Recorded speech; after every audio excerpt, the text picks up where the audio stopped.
এই সরকার আমরা বিশ্বাস করি এই রাস্তার মধ্যে শিক্ষকদেরকে যেভাবে পিটানো হয়েছে এটা কোনো সভ্য রাষ্ট্রীয় চরিত্র হতে পারে না। এটা কোনো সভ্য রাষ্ট্রীয় চরিত্র হতে পারে না। অনতিবিলম্বে এই হীন কাজের জন্য তাদেরকে ক্ষমা চাইতে হবে। আর যাদেরকে আপনারা গ্রেফতার করেছেন তাদেরকে সূর্য ডুবার আগে তাদেরকে ছেড়ে দিতে হবে। প্রিয় শিক্ষক সমাজ, আপনারা আমাদেরকে তৈরি করেছেন, ক্লাসে পড়িয়েছেন।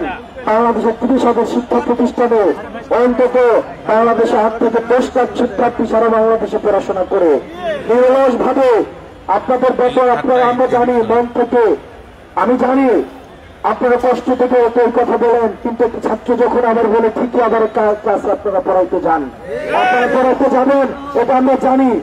আপনাদের অভিমান থেকে হয়তো আপনারা এটা বলেন, এবং আমরা অভিমানের প্রতি আমাদের অনুরাগ রয়েছে, আমরা অভিমানের প্রতি সংবেদনশীল।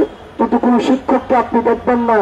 আমরা দেখেছি প্রশাসনে কিভাবে সিন্ডিকেট তৈরি করা হয়েছে, প্রশাসনের প্রমোশনের জন্য যেভাবে প্রমোশনের জন্য প্রশাসনে আমরা দেখেছি সরকারের সময়ে যেভাবে সিন্ডিকেট করে প্রমোশন করা হয়েছে। আমরা কখনই এই শিক্ষকদেরকে গলা চেপে ধরতে দেখি না এই রাষ্ট্রের। আমরা তাদের এই অ্যাক্টিভিটির প্রতি আমরা সম্মান জানাইয়া রাষ্ট্রের কাছে আমরা অনুরোধ করতে চাই, আপনারা দ্রুততম সময়ের মধ্যে বাড়ি ভাড়া 20% করতে অবশ্যই হবে।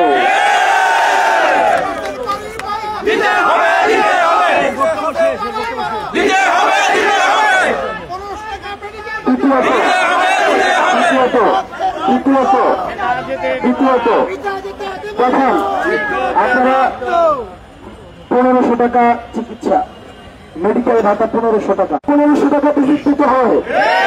পরীক্ষা বাংলাদেশের কোন হসপিটালে 1500 টাকা দিয়ে চিকিৎসা হয় না। আমরা দেখলাম, আমরা দেখি উপদেষ্টাদের, বিশেষ করে দেখেন স্বাস্থ্য উপদেষ্টা আমরা বানাইছি দেশের স্বাস্থ্য সংস্কার করার জন্য, কিন্তু মজার বিষয়টা দেখেন উনি যখন অসুস্থ হয় উনি চিকিৎসা, অবশ্যই ওই চিকিৎসা কার্যক্রমের আমি নিজে অংশ হব, কিন্তু আমরা দেখলাম নিউইয়র্কের মতো তারা সিঙ্গাপুরে চিকিৎসা নিতে যায়, নিউইয়র্কের মতো তারা বিদেশে চিকিৎসা কাজ করাইতে যায়। তাদেরকে 1500 টাকা দিয়ে বাধ্য করেন। সরকারি চাকরিজীবী যারা যারা রয়েছে, ফার্স্ট ক্লাস চাকরি করে যারা মন্ত্রী রয়েছে, তাদের জন্য নিয়ম করে দেন, তারা বিদেশে চিকিৎসা নিতে চাইতে পারবে না, চিকিৎসা নিতে হবে। তাহলে যে 1500 টাকা আমরা যদি দাবি করছি তাহলে আমরা সেটাই মেনে নেব। আর যদি আপনি চিকিৎসা ব্যবস্থার উন্নতি করবেন না, নিজে যাবেন বিদেশে চিকিৎসা নিতে, নিজে যাবেন আমেরিকাতে রুটিন বডি চেক আপ করাইতে, নিজে যাবেন সিঙ্গাপুরে বডি চেক আপ করাইতে, আর আমাকে দিবেন 500 টাকা, এই রাষ্ট্রীয় মুনাফিকে আমরা মেনে নিব না। প্রিয় শিক্ষক সমাজ, যতক্ষণ পর্যন্ত না এই আপনাদের দাবিকৃত চিকিৎসা ভাতা এবং বাড়ি ভাতা আপনাদের যতক্ষণ পর্যন্ত এই মুনাফিক অন্তর্বর্তী সরকার মেনে না নেবে, ততক্ষণ পর্যন্ত আমরা রাজপথ ছাড়বেন না। এটা কোন রাষ্ট্রের কাছ থেকে কোনো ভিক্ষা নয়, রাষ্ট্রের কাছ থেকে কোনো আপনারা অনুদান পাচ্ছেন না, এটা রাষ্ট্রের কাছ থেকে আপনাদের অধিকার। এই অধিকার আদায় না হওয়া পর্যন্ত আপনারা এই শহীদ মিনার প্রাঙ্গণ ত্যাগ করবেন না।